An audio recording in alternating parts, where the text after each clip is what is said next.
up, y'all? You're listening to the Extra Point College Football Podcast. I'm your host, Jacob Carnes, joined as always by my co-host, Daniel Hammock. Daniel, we got double duty this week because, it was already a busy week with SEC Media Days, Big 12 Media Days, Big 10 Media Days, ACC Media Days. I don't know if the Pac-12 had theirs, but news breaks this week. Texas and Oklahoma, joining the SEC, so it seems. So we had to call back a friend of the show, David Cobb from CBS Sports. I saw him live blogging on the subject, but we got a lot to get into. Daniel, hope you've had a good week because we got a full episode ahead. Texas forever. Let's do it, baby. And as an unofficial Texas fan for the season, I'm excited to talk about this. So, David, I'd love if you could catch us up, kind of give us a brief summary of what's gone on this week. This was very out of the blue. And to just catch us up, man, you've been working with your guys at CBS. I know you, David Cobb, Barrett Shelley have all written and posted stuff about this. What the heck happened this week? Yeah. Appreciate you guys having me on. It was crazy, obviously. Been a crazy week in college sports after a crazy summer in college sports and, really a crazy year and a half.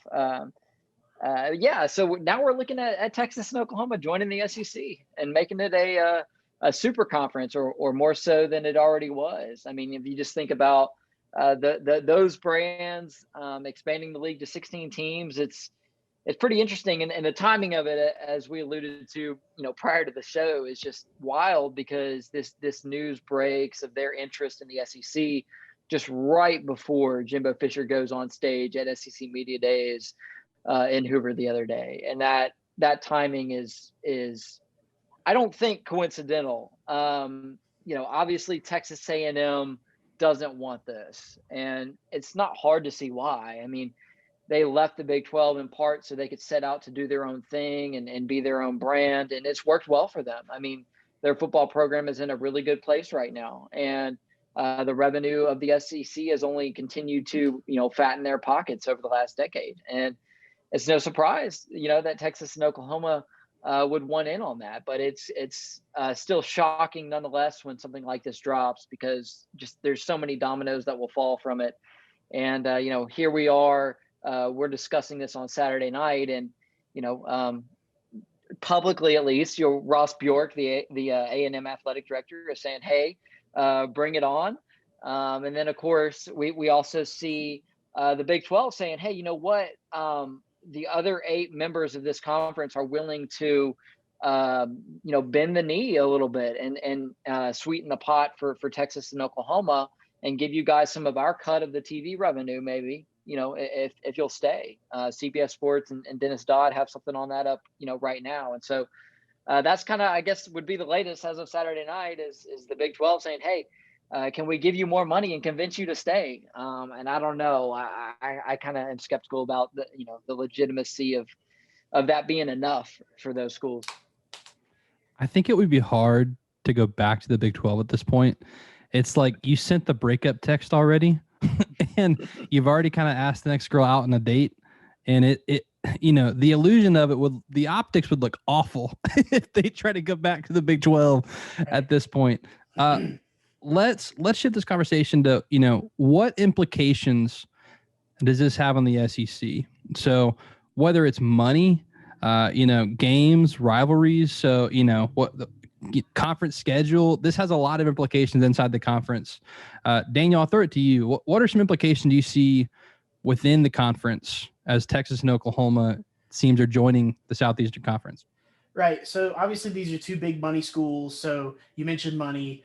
They are going to take another slice of the pie if that was, to happen. But the SEC is just one that is already such a healthy, adding 2 monsters with, still 2 new networks, even though they're in the state of Texas with Texas A&M, with adding Austin market and then obviously adding, state of Oklahoma. That's going to be huge revenue dollars there. So that I kind of put that to the side. For me, about the football on the field, SEC is built on rivalries. So my first thought was how are we going to mix this up? So the first thought is, are they going to keep the divisions? Because SEC has been very proud of divisions makes things very clean and easy as far as scheduling a championship game. One wins one division, one wins the other. There's no issues there. Maybe add a ninth conference game, and maybe move just one of the Western teams over to the East and add both Texas and OU to the West. That seems like probably the path of least resistance. If we were just trying to make this as easy as possible, add one conference game, make it a 9-conference schedule, and then I would vote move Auburn from the West to the East as far as being able to keep rivalries. Auburn's cross-divisional rival was always Georgia. Now they're in the East. They would play them every year regardless, and then they just make their new cross-divisional Alabama. I know this would be the end of the Alabama-Tennessee rivalry at that moment, but I think that probably a good thing for Tennessee at this point. Probably a good thing for Tennessee. I was going to go to you, David, since you went there. Also, but Alabama, I mean, they're just they're a lion playing with a mouse. It's like what are they going to do? Ever since Saban's been there, it's not been a contest. So that's something that would be the casualty. Obviously, you've seen pods thrown out there. So pods is a very fun idea. I'm interested in the idea. I know, Jacob, you've mentioned it before. You're interested in it. It's definitely something it's worth discussing. 4 pods, 14 pods. There's some obvious ways to mix it up. There's some ways that you can maybe make it a little more interesting, try to balance the teams out. It gets kind of difficult with that. But my biggest thing was I think that whatever they do, they need to find a way to preserve rivalries or even renew old rivalries. So for me, obviously, Texas and Oklahoma coming in, I think they should obviously continue to play each other every year, however that works out. I think, obviously, the Iron Bowl needs to be played every year. Auburn, Alabama, Georgia, Florida needs to play every year. The Egg Bowl, that's just such a good one. But we need to see this renewal. Texas and Texas A&M, it needs to come back. The hatred is exactly what the SEC is all about. Between these two teams, I think that would really make them feel at home in this conference. Pods are a big one. Pods are something. The first time I saw it written about was Bill Conley with ESPN. He's been writing about pods for a little while now. Pods seem like the obvious move, but I wouldn't be surprised if they kept the divisions. I want to go in the money direction because, as it stands, the SEC splits money evenly between its 14 teams. They recently signed a new contract with ESPN and Disney, starting in that 2025 season or 2026 season, one of those two. David, let me ask you: Does this open up the possibility where the SEC can now renegotiate this contract and get more money from ESPN at this point?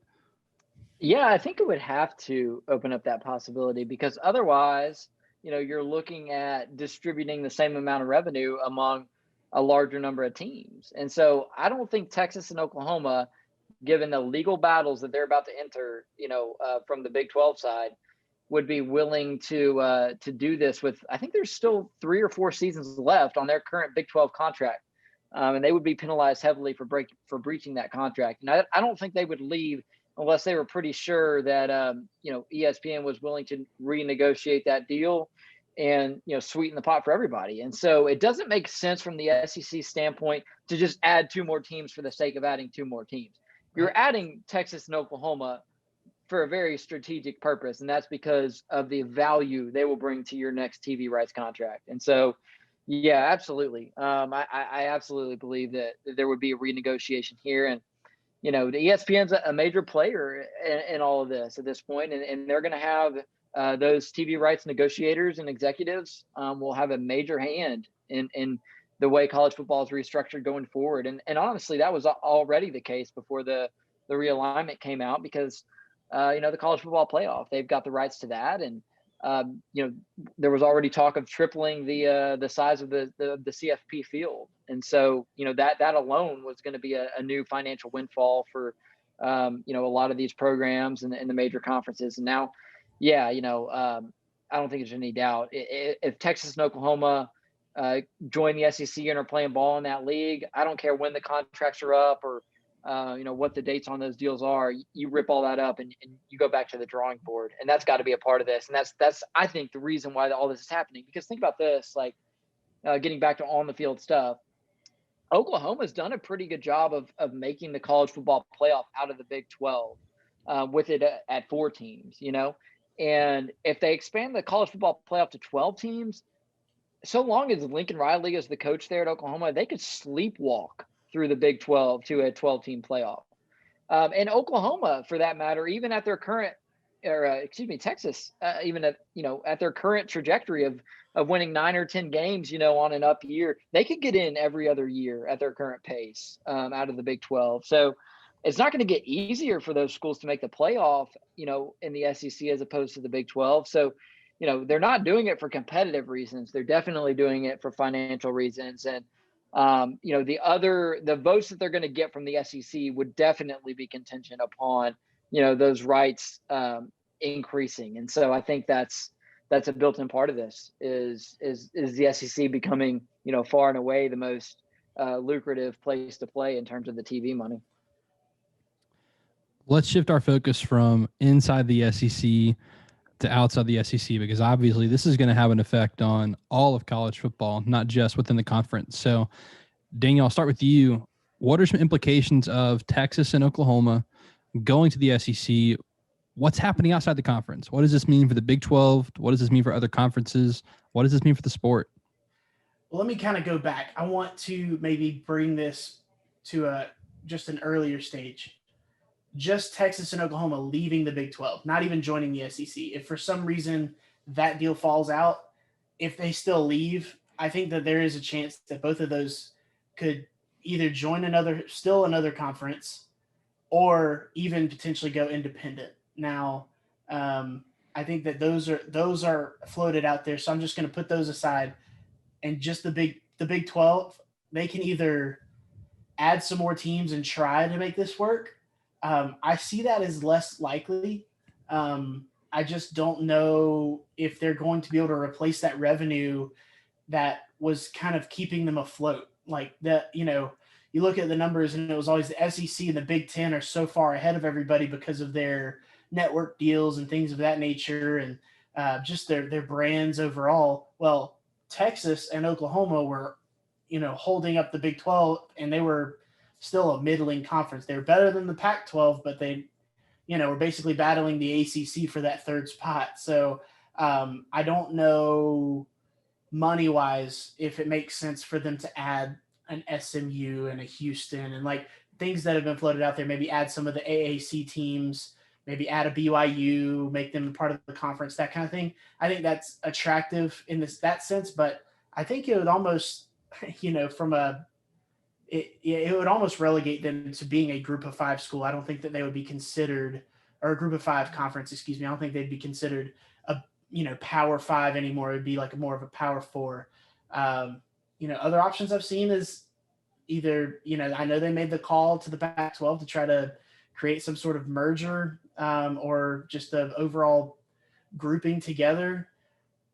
I don't know how much that solves things. We've been talking about money, and the Pac-12 has been suffering for a while.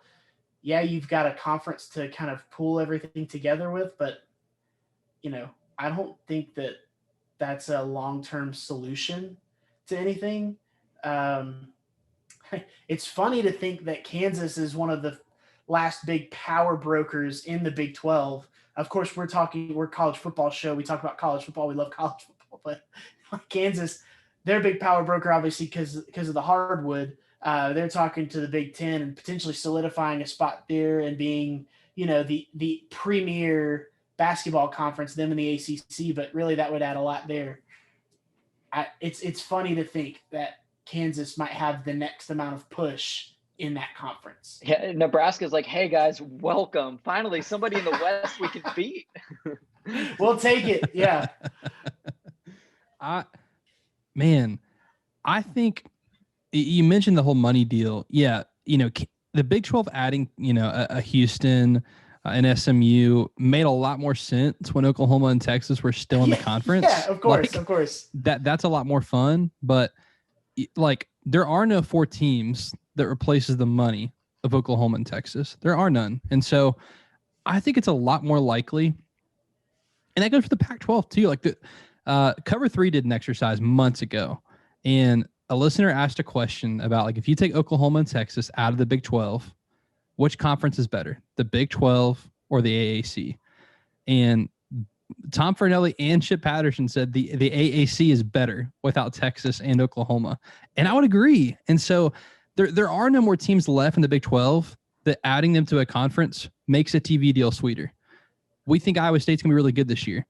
Adding Iowa State to the Pac-12 does not increase their TV money. It doesn't. It just doesn't. And so I think it's a lot more likely than 4 super conferences, because there are no more teams left to make another super conference. There isn't another Texas or Oklahoma out there to add to the ACC, Big 10, Pac-12 to make it a super conference. So, I mean, I think you could be moving towards, and this is way future, like a couple 20-team conferences, like that sort of reshuffle that is a lot more likely to me than like 4 super conferences, which has a lot more implication in the future with the playoff and stuff like that too. Well, I think about it in terms of the networks. You know, there is a Pac-12 network, there is an SEC network, there is a Big 10 network, and there's an ACC network. Which league did not have a network and does not have a network? It's the Big 12. And so, and they had the fewest number of teams. So I feel like they were the most likely to get picked off, you know, to begin with, because of those reasons. And I kind of think that in the long run, from an external perspective, just outside of the SEC, you know, the 4 super conference thing, it may not be permanent, but it could be where we're headed for the next kind of interim period of time.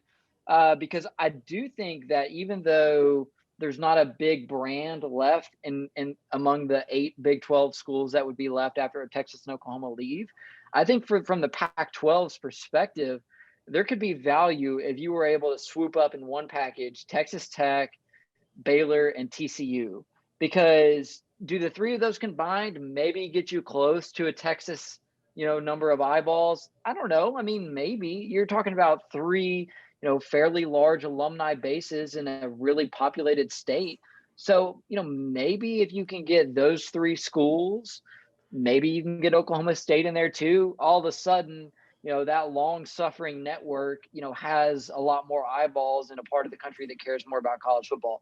That's kind of would have to be, in my opinion, the only way that 4 quote unquote super conferences emerge, is if the Pac-12 can somehow benefit from all this. Because if this all goes down and the Pac-12 only manages to fall farther behind, well, you know, then that league becomes the AAC or what have you, or a group of conference rather than a power conference. So I think that's got to be on the table. And I would hope, as somebody who writes a little bit about the Pac-12, that their new leadership is in a position where they can realize, hey, like, we need to be aggressive here. And, you know, it's kind of like do or die at this point, I think, almost, for that conference. So that's one of the things that's most interesting to me, is how does the Pac-12 respond to all this? Because I do think they have an opportunity to sort of grab a life raft here and you know, extend an olive branch to those Texas schools that have been left behind in the midst of all this.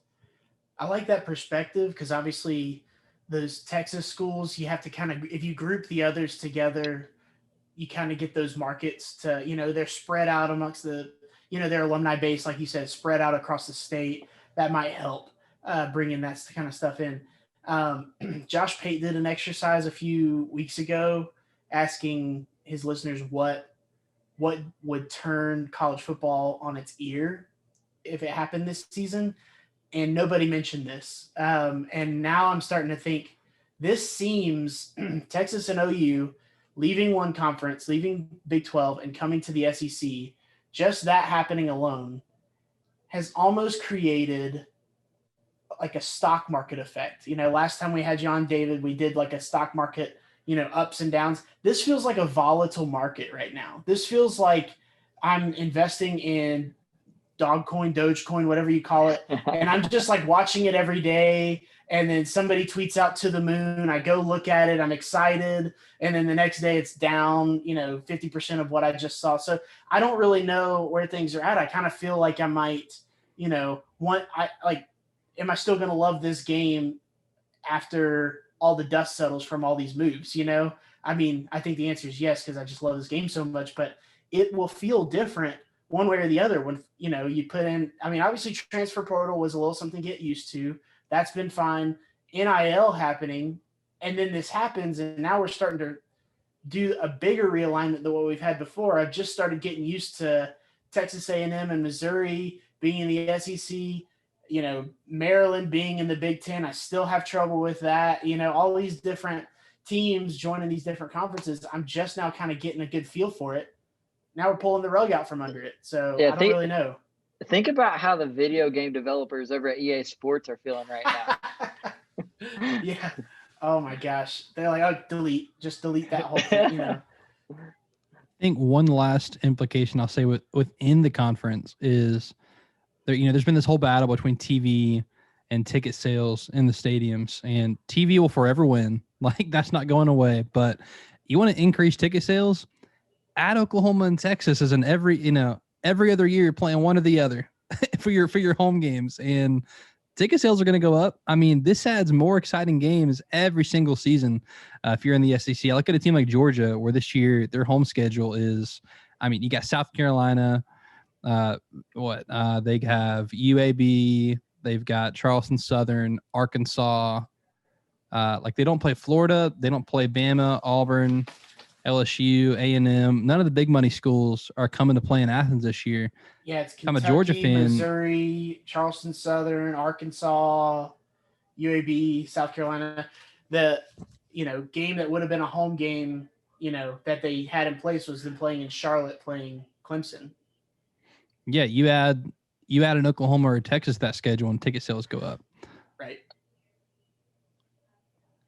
That's something I didn't think about. They're constantly, they've constantly been battling the at-home experience versus the in-stadium experience. I don't think butts and seats has been a problem, but as far as donor base, season ticket sales, all that kind of stuff, they can definitely upcharge that even more now. Yeah, that's true. I mean, that's definitely an element of all this that I'm glad you brought up, because, there is a real worry, and there has been over the last 10 years in college sports about, ticket revenue. And is that going to continue to deteriorate in the age of high definition TV? So that's actually I think a really good point, because look, I was there in 2016, 2015, when Baker Mayfield and Oklahoma came to Knoxville. And I mean, it was unreal. It was absolutely lit. Well over 100,000 in there, and Baker Mayfield still gets asked about that day, and speaks of it as one of the best environments he's ever played in. And I'm not bragging on Neyland Stadium. I'm bragging on the fact that the game was staged, the fact that Tennessee and Oklahoma were playing each other. And so that's actually a really good point, in all this, that Texas and Oklahoma, for the first, 8 or 9 years that they're in the conference, anytime they come into an SEC venue as a road team, that stadium is going to be, just over the moon and lit, for them to be there. And that's, what does that mean in the long run? Eventually they'll just be another team in the league, but in the short term, yeah, it could really be a benefit to the ticket sales. The one team or guy that I really feel sorry for in all this is Clark Lee and Vanderbilt. Like, man, like, it was already going to be tough for you, dog. But he played in the league back in the early 90s when South Carolina and Arkansas were the new guys, right? Right. Like, oh man, the big bad SEC just added South Carolina and Arkansas. And now, since he was a player in the conference, they've added Texas A&M, Missouri, and now potentially, Texas and Oklahoma. So as if things weren't already hard enough for Vanderbilt, I think Clark Lee's got his work cut out for him. David, final question. The current contract with the Big 12 runs out in 2025. The TV rights still does with Oklahoma and Texas. Do we make it to that point? I doubt it. That feels like at this point, let's see, if it runs out in 2025, right? Like, we've got a handful more seasons left, and I just can't see that relationship continuing on under this level of tension, and, can the Big 12 sweeten the pot enough, to get them to stay? I sense, and I'm not a lawyer and I've never negotiated a TV rights package, and I sure hope I never have to. But when I see that headline and I see our reporting at CBS about the Big 12 making that offer, I'm sure it's earnest. I'm sure they really mean it. I'm sure they would be open to, keeping those teams in the conference and giving them more money, even if it meant less for the other 8 schools.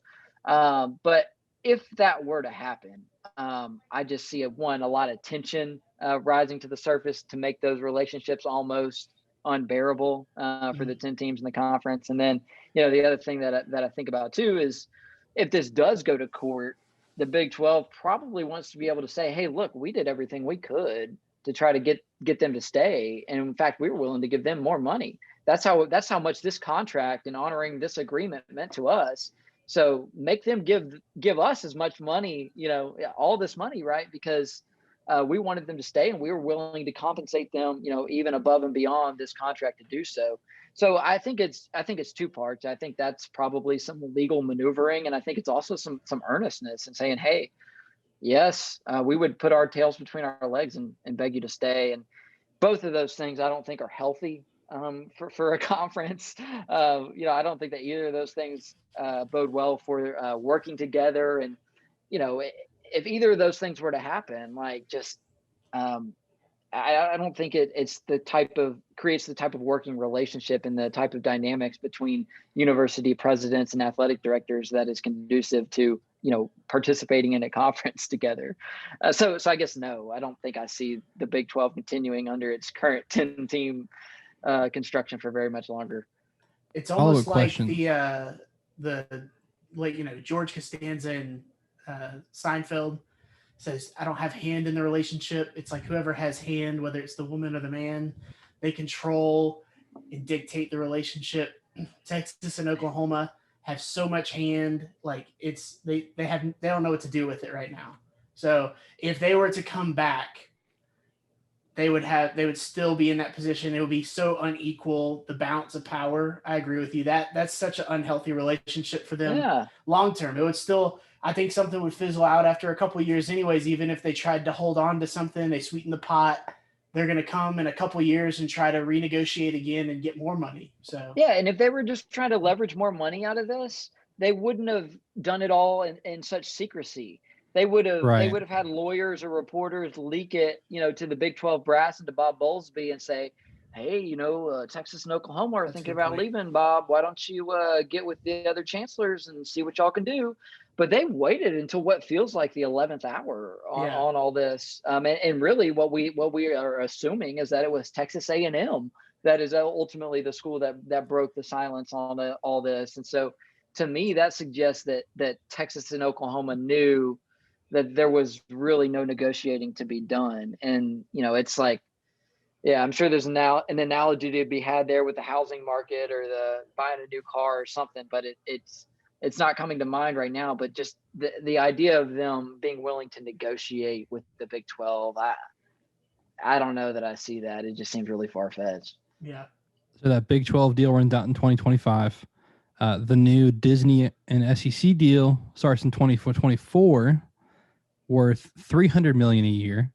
That's an upgrade from the CBS $55 million a year they're currently making. So if that's the case, if Oklahoma and Texas join early, does the SEC buy CBS out of their TV rights contract and start early with ESPN? Because I think that's a very real possibility too. I have no idea. No, CBS is going to clinch it and say, we're going to take these ratings with Texas and OU while we got them. They're going to take right. We're going to bring Vern back. Vern will come back for that for sure. Oh my goodness. For your sake, I hope CBS keeps it for as long as they can. So big bosses are like that. I don't know. Hey, the other part of this that interests me that we're going to get to eventually that I'll probably end up writing about at some point is the other sports, right? Like I cover basketball too, and we've just been and rightfully so enamored and immersed as a college sports society around the football elements of this. I mean, how does this even begin to impact some of the other sports and basketball in particular? If we're talking about the NCAA fading into irrelevance and, that's fine by me and fine by most people. But what is the one thing the NCAA does really well? It's put on a basketball tournament. So if the NCAA ceases to exist in some form over the next decade or whatever, what happens to the basketball tournament? I don't know. That's one hypothetical that I'm kind of wanting to explore a little more. But football is no doubt the engine that drives the train. And I see the CFP as an organization, and maybe now more so the SEC. Those two organizations being the engine, moving forward. And I wouldn't be shocked either if the SEC looked beyond 16. I mean, Texas and Oklahoma snuck up on us all so quickly. Who's to say they're not looking at Clemson and Florida State, or Ohio State and Michigan, or other schools as well? Who's to say Notre Dame couldn't be persuaded, as ridiculous as that sounds? I know there's definitely some chatter out there. How far along those talks may be, if at all, who knows? But I think Notre Dame's got a lot more hurdles to climb because that ACC contract. That's true. They have that through 2036, I believe, that says if they join any Power Five, if they join any conference, it will have to be the ACC. So they have that partial, playing footsie. I'm glad you said that. Yeah, that's actually a fantastic point. Yeah, they've got to go to the ACC if they're going anywhere contractually. So because they are an ACC member in basketball and in other sports. So that's a really good caveat to mention. And I feel like the ACC must feel pretty good about that, because you think about it, like, who are the other schools? If Texas and Oklahoma are off the market and other conferences are trying to add value, who can add value to your league? We talked about maybe bundling the other Texas schools. Like, okay, maybe. I mean, but Notre Dame is obviously the answer to that question, and the fact that they're locked in until 2036 to go into the ACC is really important. Gosh, just thinking about the potential of Ohio State, Michigan, Clemson, Florida State being under the SEC's umbrella. I mean, hey, it just means more. If we know anything, it just means more in the SEC. David, let our listeners know, where can they read your stuff, follow you on social media? Where can they find you? Yeah, it's David W. Cobb on Twitter, and they're on CBS Sports. Just a role player on our deep college football roster. So wrote about some Big Ten media days this past week, and looking forward to helping out with whatever comes along with the realignment talks over the next however long it lasts. David, you're too humble. You're one of the 6 CBS college football experts, according to some articles I read in the fall. Hey, Jacob, I won our expert picks last year against the spread. I really did. So, I don't know if work will take you out to Vegas again at any point, but if it does and you end up out there, my expert picks are the ones you need to look at. Yes. Look for those in the fall. You want to make some money. David Cobb, let's go to that column, make all those picks, make some money. So, hey, you can follow Daniel on Twitter at DeepSouthDaniel. You can follow me on Twitter at Jacob Carnes with a K. That will do it for this edition of The Extra Point.